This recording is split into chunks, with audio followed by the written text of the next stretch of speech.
स्वार्थी यानी कि स्वयं का अर्थ। जो इंसान स्वयं का अर्थ जानना चाहता है, जो खुद को समझना चाहता है, क्या वो इंसान आपकी नजर में गलत है? हम जब भी किसी को स्वार्थी कहते हैं तो उसका मतलब तो यही होता है कि वो आदमी स्वयं का अर्थ समझना चाहता है। तो फिर वो गलत कैसे हुआ? स्वार्थी शब्द दुनिया की नजर में, समाज की नजर में एक अलग ही नजरिए से समझा जाता है। अक्सर हम अपने आसपास ऐसे बहुत से लोगों को देखते हैं जो स्वभाव से बहुत अच्छे प्रतीत होते हैं, यानी कि सब लोगों की मदद करते हैं, सबसे अच्छा व्यवहार रखते हैं। लेकिन इसके साथ हमने ये भी देखा होगा कि ऐसे लोग जो स्वभाव के अच्छे होते हैं, दूसरों की मदद करते हैं, वो दुखी भी ज्यादा रहते हैं। और जो लोग स्वार्थी होते हैं वो फलते फूलते चले जाते हैं। तो ऐसे में परमात्मा की सत्ता पर उंगली उठना निश्चित है। लेकिन अगर ये सत्य है तो हमें कौन सा मार्ग अपनाना चाहिए? क्या हम भी दूसरों के जैसे बन जाएं? पता नहीं आप में से कितने लोग ये मानते हैं कि अच्छे लोग जीवन में बहुत दुखी रहते हैं, लेकिन इसके पीछे का सत्य क्या है? अगर हम इसके पीछे का सत्य नहीं जानेंगे, नहीं पहचानेंगे, तो कहीं ना कहीं हमारा अवचेतन मन भी बुराई की तरफ झुक जाएगा। इसीलिए अपने मन में ऐसे विचार पनपने से पहले इस बात की पूरी सच्चाई, पूरा निष्कर्ष निकाल लें, ताकि भविष्य में आपको अपने अच्छे होने पे पश्चाताप ना हो, दुख ना हो। आज की जो बोध कहानी मैं आपको सुनाने वाला हूँ, उसमें आपको 5 ऐसे तरीके पता चलेंगे जिसके माध्यम से अगर आप कर्म करते हैं तो आप अच्छे कर्म भी कर पाएंगे और दुखी भी नहीं होंगे। इससे पहले कि आप इस कहानी में खो जाएं, इस चैनल को सब्सक्राइब जरूर कर लें। तो चलिए कहानी शुरू करते हैं। एक गांव में आनंद नाम का एक युवक रहता था। उसका भरा पूरा परिवार था। उसके 2 बच्चे थे, उसकी पत्नी थी, लेकिन उसके माता पिता इस दुनिया से चल बसे थे। इसीलिए पूरे परिवार की जिम्मेदारी उसी के कंधों पर थी। बच्चे अपनी पढ़ाई करते थे और उसकी पत्नी अपने घर गृहस्थी के कामों के साथ गाय, भैंस, बकरी इत्यादि का दूध बेच बेच कर अपना घर चलाते थे। और आनंद पहाड़ में पत्थर तोड़ने का काम करता था। बहुत ही मेहनत भरा काम था। पूरे दिन काम करता तो रात को थक कर घर पर वापस लौटता।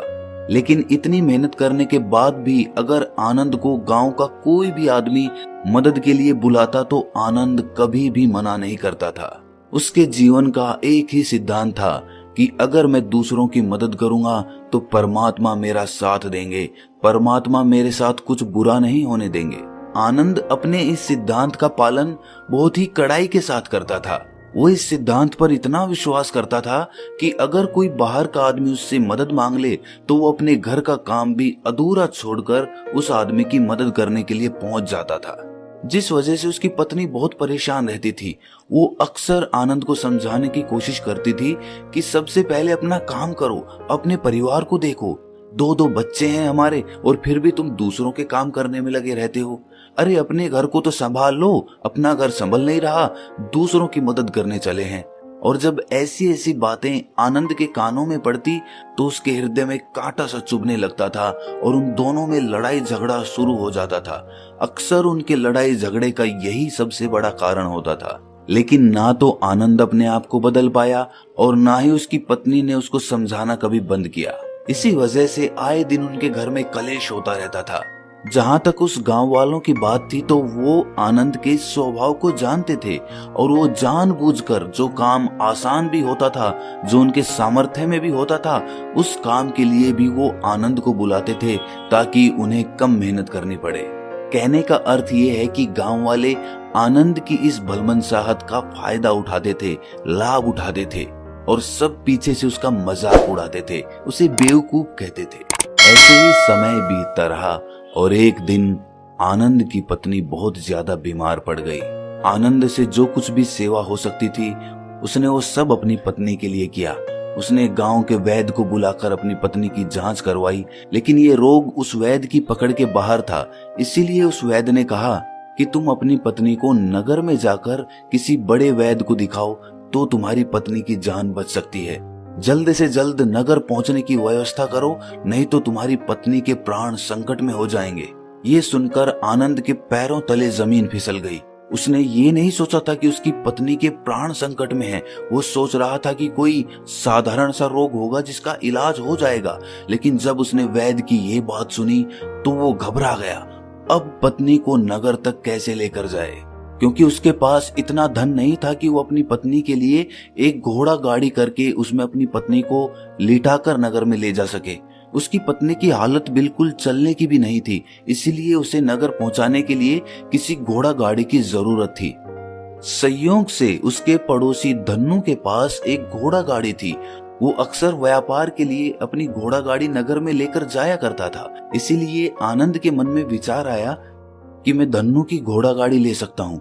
मैं धन्नु की इतनी मदद करता हूँ, कभी उसके काम को नहीं टालता, तो वो तो मेरे काम को कभी मना ही नहीं कर सकता। और यही सोचकर वो घोड़ा गाड़ी लेने के लिए धन्नु के पास पहुंच जाता है। लेकिन धन्नु बहुत ही चालाक इंसान था।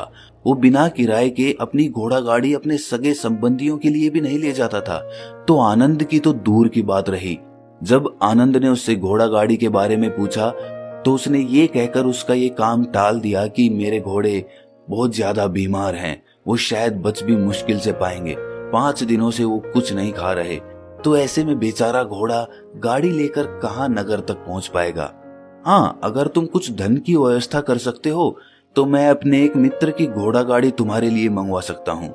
ये सुनकर आनंद परेशान और चिंतित हो गया, क्योंकि उसके पास धन तो था ही नहीं। इसका मतलब उसकी पत्नी बड़े नगर में वैद्य के पास इलाज के लिए पहुंच ही नहीं पाएगी। उलझन भरे हुए विचार लिए हुए जब आनंद वापस आ रहा था तो उसने एक दिल को झंझोड़ देने वाला दृश्य देखा। उसने देखा कि धन्नु के घोड़े, जो धन्नु के अनुसार बीमार थे और कुछ खा भी नहीं रहे थे, वही घोड़े गांव का ही एक युवक उसकी बाड़ से खोलकर बाहर ला रहा था और गाड़ी में उसको जोत रहा था। ये देखकर पहले तो आनंद को कुछ समझ में नहीं आया। उसके बाद जब आनंद ने उस युवक से पूछा तो उसने बताया कि धन्नु ने ये घोड़ा गाड़ी उसे किराए पर दी है। ये सुनकर आनंद का दिल टूट गया। उसने कभी सपने में भी नहीं सोचा था कि उसका सबसे अच्छा मित्र धन्नु उसके साथ ऐसा कर सकता है। हालांकि ये इस बात पर दुखी होने का वक्त नहीं था, इसीलिए आनंद वहां से जल्दी से लौट जाता है और गांव के ही एक सेठ के पास जाकर कुछ धन उधार लेकर धन्नु को दे देता है। धन्नु अपने मित्र की घोड़ा गाड़ी मंगवा देता है, जिसके बाद वो अपनी पत्नी को वैद्य के पास नगर में ले जाता है। जब उसकी पत्नी का इलाज चल रहा था तो आनंद यही सोच रहा था कि एक वो दिन था जब धन्नु की बेटी बीमार हो गई थी और धन्नु यहाँ पर नहीं था, तो मैं पूरी रात वैद्य जी के पास उसके लिए बैठा रहा था, उसकी देख रेख की थी, उसकी सेवा की थी। इतने दिनों तक धन्नु नहीं आया था, तब मैं ही उसके परिवार की देख रेख किया करता था। हाय, कैसा दुर्भाग्य है ये। जिसके लिए मैंने इतना कुछ किया, उसने एक घोड़ा गाड़ी देने से मुझे मना कर दिया, और वो भी तब जब मेरी पत्नी जिंदगी और मौत के साथ खेल रही थी। कुछ देर बाद वैद्य बाहर आकर आनंद को एक बहुत बुरी खबर देता है। वो आनंद को बताता है कि उसकी पत्नी को कर्क रोग हो चुका है और इसका कोई भी इलाज नहीं है। उसके पास कुछ समय ही शेष बचा है। ये सुनकर आनंद दुखी होकर वहीं जमीन पर बैठ गया। उसकी पूरी दुनिया उजड़ने वाली थी और उसे कोई रास्ता नजर नहीं आ रहा था। कुछ समय बाद उसकी पत्नी चल बसी और अब दोनों बच्चों की जिम्मेदारी उसके कंधों पर आ गई थी। लेकिन यहाँ पर आनंद के सारे सिद्धांत टूट चुके थे, उसके सारे भ्रम खत्म हो चुके थे। अब उसके दिमाग में एक ही बात थी कि अच्छा कर्म करने से परमात्मा साथ नहीं देता, बल्कि बुरे लोग फलते फूलते हैं, और इस बात का मैं सबसे बड़ा गवाह हूँ। ये विचार अक्सर उसके दिमाग में चलते रहते थे और इसी वजह से उसका मन धीरे धीरे संन्यास्त हो गया, देश दुनिया से दूर हट गया। और एक दिन ऐसा भी आया जब वो अपने बच्चों को अपने रिश्तेदारों के पास छोड़कर इस देश दुनिया को त्याग कर एक सन्यासी बनने के लिए घर से निकल पड़ा। उसने गांव में किसी को कुछ नहीं बताया। किसी को नहीं पता था कि आनंद अचानक कहाँ गायब हो गया। सन्यास की दीक्षा लेने के लिए वो एक बौद्ध भिक्षु के पास पहुंचता है। बौद्ध भिक्षु उस समय ध्यान में बैठे हुए थे। ध्यान से बाहर आने के बाद वो बड़े ध्यान से आनंद के चेहरे को देखते हैं और उससे सन्यासी बनने का कारण पूछते हैं। इस पर आनंद उन्हें अपनी पूरी आप बीती सुना देता है और कहता है कि हे बंदे, इस दुनिया से मुझे कुछ भी हासिल नहीं हुआ। मेरा मन इस दुनिया से विरक्त हो चुका है। जब अपने दोस्तों ने ही मेरा साथ नहीं दिया तो इस दुनिया में रहने का क्या मतलब, और इसी वजह से मैं सन्यासी बनना चाहता हूँ। ये सुनने के बाद बौद्ध भिक्षु ने उपदेश देना शुरू किया। उन्होंने कहा कि याद रखना बंते, जीवन से विरक्त होकर सन्यासी बनना तुम्हें परम सुख तक कभी नहीं पहुंचा सकता, परमानंद तक कभी नहीं पहुंचा सकता। तुम दुनिया से अपने मन पर एक बोझ लेकर विरक्त हुए हो। तुम दुनिया से परमात्मा की खोज करने के लिए विरक्त नहीं हुए हो। इस भ्रम में कभी मत रहना। तुम संसार से विरक्त हुए हो क्योंकि संसार ने तुम्हें धोखा दिया, ऐसा तुम्हें लगता है। इसीलिए तुम परमात्मा पे कभी विश्वास नहीं कर पाओगे और ना ही उन पे अपनी पूर्ण आस्था बना पाओगे। इसीलिए सन्यासी होने का भी तुम पूरा लाभ कभी नहीं उठा पाओगे। सन्यासी होने का लाभ तब मिलता है जब हमारी प्रभु में, परमेश्वर में, परमात्मा में पूर्ण आस्था बन जाती है। मैं तुमसे पूछता हूँ, क्या तुम्हारी आस्था परमात्मा में है? ये सुनकर आनंद कहता है कि हे बंते, मैं तो दुनिया देख कर आया हूँ कि जो बुरे कर्म करता है वो फलता फूलता है, और जो अच्छा काम करता है उसे प्रभु कुछ भी नहीं देता, परमात्मा उसे दुख ही दुख देता है। इसीलिए मैं परमात्मा पे अपनी पूर्ण आस्था कैसे बना सकता हूँ? ये सुनकर उस बौद्ध भिक्षु ने कहा कि यही तो मैं तुम्हें समझाना चाहता हूँ कि तुम पूरी ऊर्जा अपनी सन्यासी जीवन में लगाओ और उसके बाद भी तुम्हें फल प्राप्त ना हो तो तुम्हें कैसा लगेगा। इसीलिए किसी की भी मदद करने के मैं 5 सिद्धांत तुम्हें बताता हूँ। ये 5 सिद्धांत समझकर संसार में वापस लौट जाओ और संसार में एक ग्रस्त जीवन जियो। उसके बाद ही सन्यासी जीवन का उदय होता है, जब हम अपने ग्रस्त जीवन को पूर्ण रूप से समझ लेते हैं और अपनी जिम्मेदारियों का निर्वाह कर देते हैं। ये कहकर बौद्ध भिक्षु ने कहना शुरू किया कि जब भी तुम किसी की सहायता करते हो, किसी की मदद करते हो, तो उसमें सबसे पहली बात, सबसे पहला सिद्धांत जो ध्यान में रखने का होता है वो होता है कि किसी की मदद करते वक्त, किसी की सहायता करते वक्त कभी भी उससे उम्मीद मत रखना। ये मत सोचना कि आज मैंने इसकी सहायता कर दी, मदद कर दी, तो कल बदले में ये भी मेरी सहायता करेगा, मेरी मदद करेगा। अगर तुम ऐसा सोचोगे तो तुम्हें जीवन में दुखों का सामना करना ही पड़ेगा, क्योंकि एक नहीं तो दूसरा, या दूसरा नहीं तो तीसरा, कोई ना कोई तुम्हारी उम्मीद जरूर तोड़ेगा। और वास्तविकता में वो मदद या वो सहायता नहीं होती है, वो हमारे लालच का ही एक रूप होता है। हम उसकी सहायता या मदद निर्भाव तरीके से नहीं कर रहे हैं। हमारे मन में लालच का भाव है, हमारे मन में बदले का भाव है। हम ये सोचकर मदद करते हैं कि इसकी मदद कर देता हूँ तो कल ये मेरे भी मदद करेगा, और यही लालच हमें अक्सर उन लोगों की मदद करने पर विवश करता है जो किसी ना किसी रूप में धनवान होते हैं, क्योंकि हमें लगता है कि कल ये आदमी धन के द्वारा मेरी मदद कर सकता है। और इसीलिए जिस इंसान को वास्तविकता में मदद की आवश्यकता है, हो सकता है वो गरीब हो, लेकिन हमारा मन अपने लालच के वशीभूत होकर उसकी मदद कभी नहीं करेगा। इसीलिए किसी की मदद और किसी की सहायता करने के अपने विचार को विस्तार दो। केवल एक प्रकार के वर्ग के लिए अपनी सहायता या अपनी मदद पेश मत करना, उस सब के लिए समान होनी चाहिए। जरा सोचो, एक तरफ तुम्हारा मित्र हो जिसके पास धन है, संपदा है, और दूसरी तरफ कोई गरीब औरत हो जो भूखी बैठी हुई है।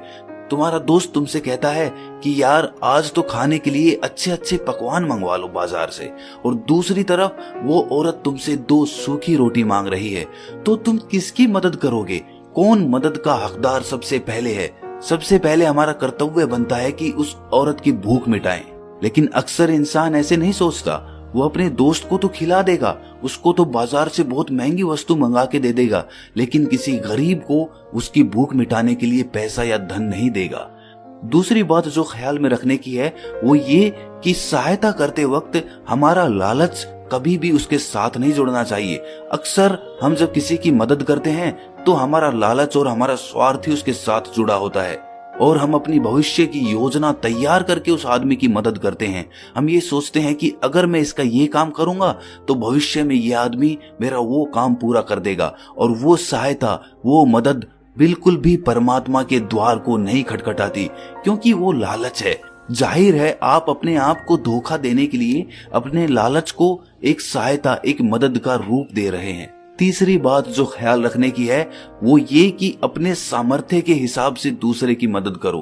कभी भी एक ग्रस्त आदमी को किसी की इतनी सहायता नहीं करनी चाहिए जिससे कि उसका परिवार और उसके बच्चे कष्ट में जीवन बिताएं। सबसे पहला फर्ज हमारा होता है अपने परिवार को सुखी रखना, उनकी जरूरतें पूरी करना, और उसके बाद दूसरों की मदद करना आता है। लेकिन कुछ लोग दूसरों की मदद पहले करते हैं और अपने परिवार को तवज्जो कम देते हैं, जिससे कि परिवार में लड़ाई झगड़े आए दिन पनपते रहते हैं, और ये सब हम समाज में देखते रहते हैं अपने आसपास।